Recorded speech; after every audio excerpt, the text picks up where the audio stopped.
Maybe I'll tell half of it and I'll tell the half later. No, this was not the response of Rasulullah. Rasulullah sallallahu alayhi wa sallam openly said to him, I went on a journey to Masjid al-Aqsa. I met my Creator and I came back. Abu Jahl looked at him in astonishment. He was surprised. He said, I've been waiting for months for you to slip up. And now you're coming and telling me this? If I gather the rest of the Quraysh, would you tell them the same? He says, yes, I will. Look at him speaking the truth, no matter what the situation. The rest of the Quraysh come over. Rasulullah sallallahu alayhi wa sallam says the same words. Tells them exactly the same story. The Quraysh don't know what to do. Some of them rolling around laughing, some of them are just shouting, some of them are mocking him. They just can't believe the words that are coming out of his mouth. But Rasulullah sallallahu alayhi wa sallam knows the responsibility of speaking the truth. And he has to speak the truth, no matter what the consequence. Obviously we've got to use the best styles, but we have to speak the truth. Many Muslims apostatize because of this one incident. Yet Rasulullah sallallahu alayhi wa sallam spoke the truth. And this must be what the Ummah of Rasulullah sallallahu alayhi wa sallam must always do. We must always speak out against injustice. We must always speak the truth. We must always defend Islam. And we must continue to do this. Because of a lack of time, we'll skip a lot. But I'm going to speak about a couple of overarching principles.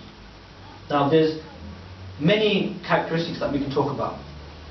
But everything will be at a loss if it's not accompanied with ikhlas, with sincerity, with a yearning to please Allah for His sake alone. Everything that we do must be for the sake of Allah. Must be because we want that Jannah. We yearn for Jannah. Simply for that reason and nothing else.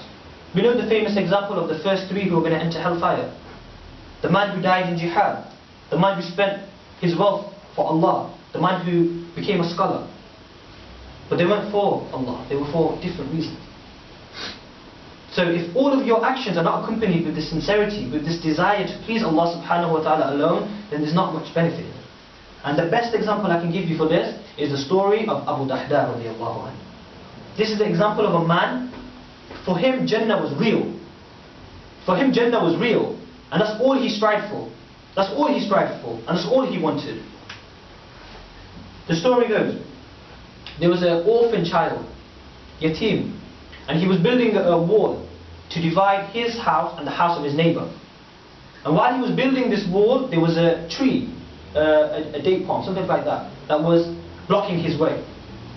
And to build his wall, he either had to take the tree on his side or cut the tree down. So orphan kid, he has no one to help him. So he asks his neighbor, his neighbor's name was Abu Lubaba. And he asked Abu Lubaba, "Oh Abu Lubaba, can you give me that tree?" Abu Lubaba said no. Now the kid, he thought I'd try again, says, "Oh Abu Lubaba, will you send me that tree?" Abu Lubaba says no.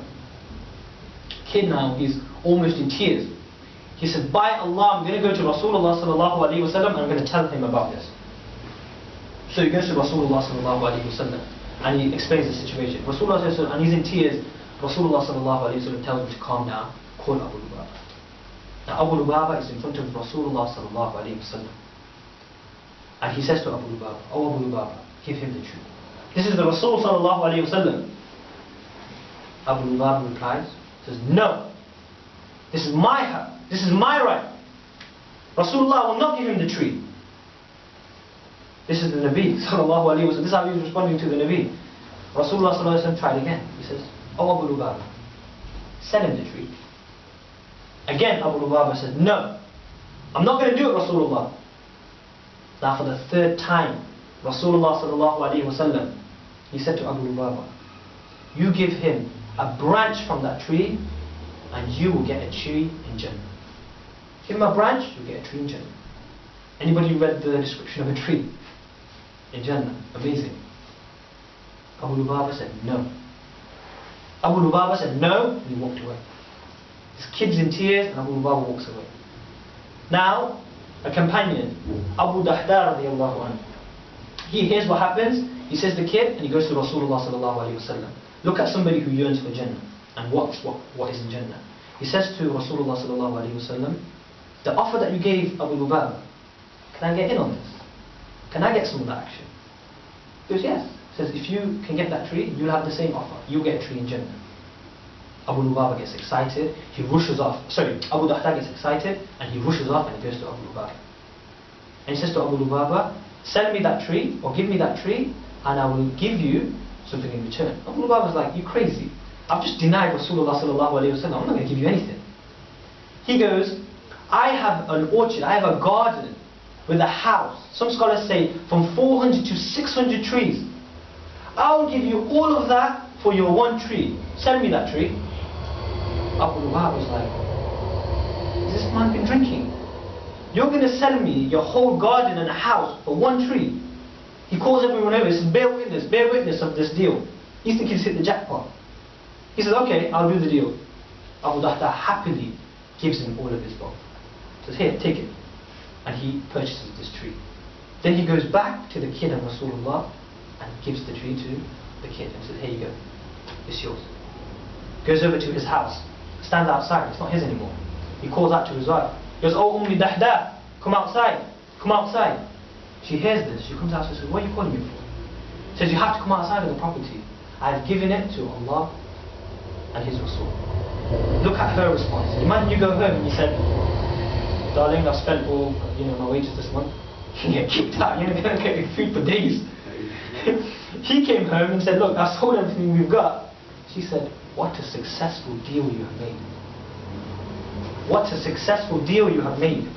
She grabbed her kids. Her kids had dates in their palms. She opened their palms, took out the dates, threw them back into the garden. These are for Allah and His Rasul, they're not for you. This is the story of a man and a woman who yearn for Jannah. He sold his whole wealth, his garden, his house, his trees, for one tree in Jannah. For this man, Jannah was real. I ask you, brothers, is Jannah real? Or is this world real? Somebody who strives and yearns for Jannah acts a certain way. He behaves in a certain way.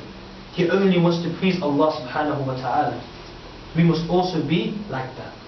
So this work to defend this deen, this work to stand for Islam, amongst all of this chaos, you must have certain characteristics, certain behaviors. You must think a certain way. This is what is required from us.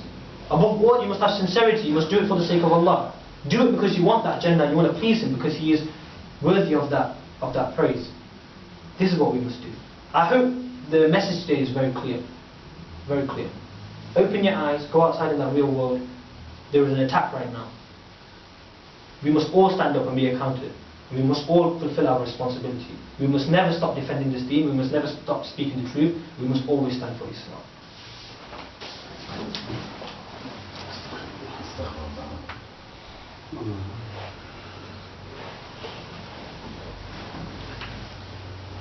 اللهم صل على محمد وعلى آل محمد كما صليت على إبراهيم وعلى آل إبراهيم إنك حميد مجيد.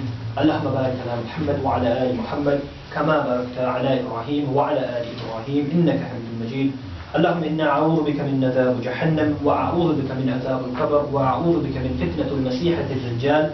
إن الله يأمر بالعدل والإحسان وإيتاء ذي القربى وينهى عن الفحشاء والمنكر والبغي يعظكم لعلكم تذكرون. اذكروا الله تعالى يذكركم وادعوه يستجب لكم ولا ذكر الله تعالى وعلى وعولى وأعز وأجل وأهم وأتم وأكبر والله يعلم ما تصنعون. ربنا آتنا في الدنيا حسنة وفي الآخرة حسنة وقنا عذاب النار وأقيموا الصلاة.